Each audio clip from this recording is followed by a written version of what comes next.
Now let's take a look at the architecture of TWS API. So first we have a computer which could have a Linux, Windows or Mac operating system.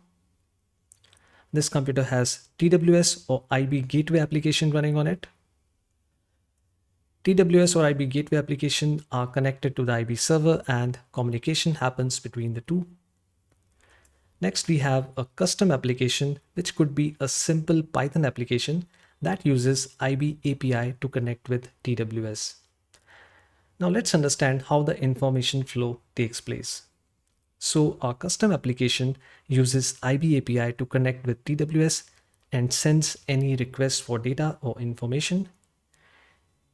TWS in turn relays that information automatically to the IB server.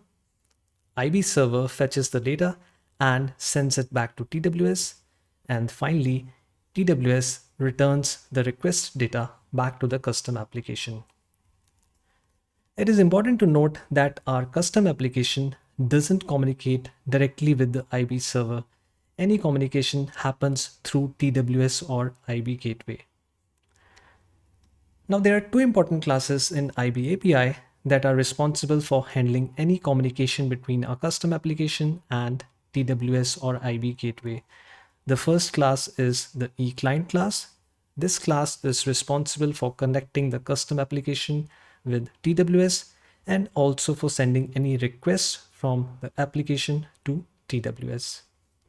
The second class is the eWrapper class. This class is responsible for handling all the incoming data and messages back from TWS to our custom application.